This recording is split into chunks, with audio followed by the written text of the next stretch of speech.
What is up, you guys? Hope you're having an awesome day. I'm your host Ayman Hassan and welcome back to another video. Now I could talk you guys' ears off about the Titanic, and I think I honestly have. I really need to re-watch the movie. It's been too long and I actually just want to watch it as an experiment to see if I'll cry. Is that sadistic? I don't really care. Also, a happy family day for anyone watching this in Canada. I know it's called different things in different provinces, but I thought, I'd just throw it in there. You guys ate up part 1 and I ate up part 2. Honestly, I love the sequel. So here are the top 10 scary facts about the Titanic part 2. Starting us off with number 10 is a last minute decision. Now this was shared by Sylvia Cusman, whose grandpa had 3 tickets for the Titanic. Now it was 1911 and rumors about war were rife in Europe and boys as young as 12 were at risk of getting enlisted. So to save himself and his 2 sons, Sylvia's grandpa thought they could start a new life in America. They left Macedonia by train for France, and when they got there, her grandpa realized people were willing to spend a lot of money for the White Star Line tickets that they had. So on a whim, he decided to sell them instead and take a different ship the following day. And when they got to Ellis Island the next day, they had no idea why everyone was crying so much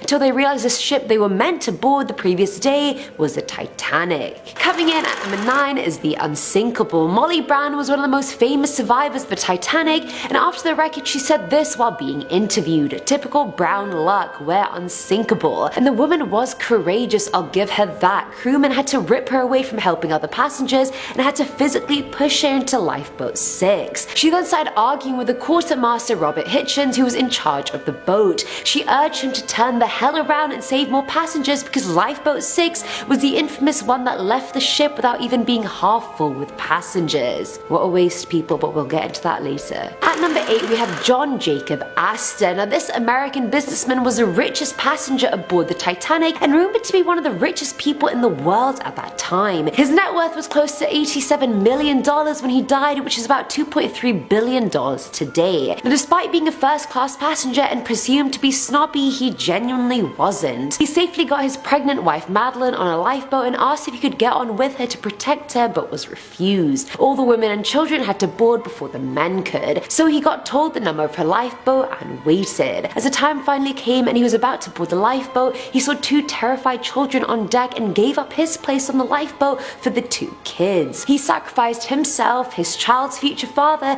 for 2 helpless children, and I think that's pretty damn honorable. Filling at number 7 slot is the Bacon. Now most passengers who died mostly from hypothermia or they drowned. There is a no in between. However, the ship's baker, Charles Joslin, had a different approach in mind. Charles managed to survive in the freezing cold water for over 2 hours before he was rescued.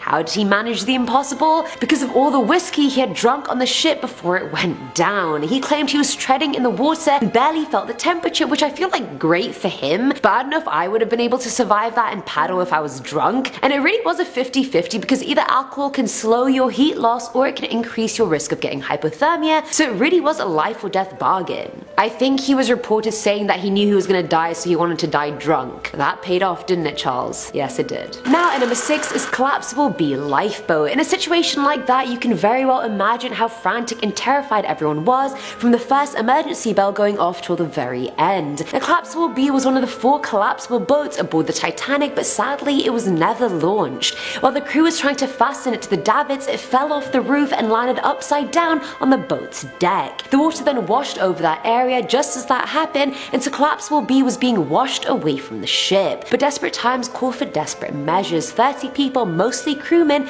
ended up clinging to life somehow by standing on top of the boat. But on boats like this, I'm just thinking about how all of them would stand on a curved surface like that and survive and not fall in. Coming in at number 5 are the Icebergs. Honestly, if the Titanic had delayed its maiden voyage by a month or 2, I can guarantee it wouldn't have met the tragic demise that it did. April 1912 saw 300 plus icebergs in the North Atlantic shipping lanes, which was the highest number seen within this route in over half a century. The high influx of icebergs was due to the fact that winter that year was warmer than usual, hence more ice was getting dislodged and thus more icebergs were travelling towards that route. Talk about wrong place, wrong time. At number 4 are the engineers. Thanks to the dedicated Scottish and British engineers aboard the ship, a lot of people were saved that actually wouldn't have been. The men stayed behind and worked effortlessly until the ship actually went under. None of the lights on the ship went out until it was fully underwater. The men spent the whole time keeping the pumps running and the electricity going, which helped the crew get the passengers on the lifeboat. boats. Lights aside, they also kept the radio running, which sent out distress signals up until a few minutes before the ship was submerged. One of the last signals heard by the Carpathia was engine room full up to boilers,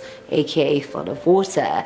Out of the 25 engineers, not a single one survived. If anyone was a real MVP on this boat, it was definitely the 25 men right there. Filling our number 3 slot is watertight. Now, designs of the Titanic would make you think the fleet was airtight. It had a double bottom, as well as 15 watertight bulkhead compartments that were equipped with further watertight doors. That's a lot of me saying watertight, isn't it? So with all those extra precautions in place, what the hell went wrong besides the big tears in the ship's side? Well, turns out the walls separating the bulkheads allowed water to get in from one compartment to another, hence the foolproof design ended up having a pretty huge fatal flaw. Now at number 2, our furry friends. People dying is sad, of course, but pets dying is even sadder for some reason. First class passengers aboard the Titanic were allowed to bring their dogs while on board, and so there were about 12 confirmed dogs on the ship. Of those 12, only 3 got a happy ending as they were smuggled onto lifeboats and taken to New York. The rest sadly drowned with the rest of the passengers. And finally, at number 1 is the survival rate. Now this one triggered me. Iceberg or no iceberg, if anything happened to the Titanic, there was no way everyone was going to survive.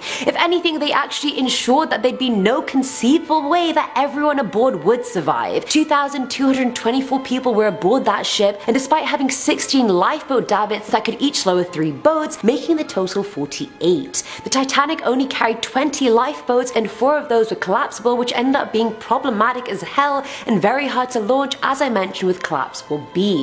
Each lifeboat had the capacity to hold 65 people, and the collapsible ones were able to hold 47. Now, let's do some quick maths, yeah? If at full capacity, the normal lifeboats could have saved 1,300 passengers, while the collapsible ones could have saved 188 passengers. Now, best case scenario, at full capacity, nothing going wrong, that still leaves 736 people dead. We know getting collapsible A and B was a show, so honestly this was built in death. And that's it for today's video, guys. Usually when I do a Titanic video, I know most of the things that are gonna be on the list already, but I feel like there were a lot of things on this list that were new to me, so hopefully they were new to you guys as well. Let me know what you guys thought below, and as always, I'm your host Eamon Hassan, and I'll catch you in the next one. Bye!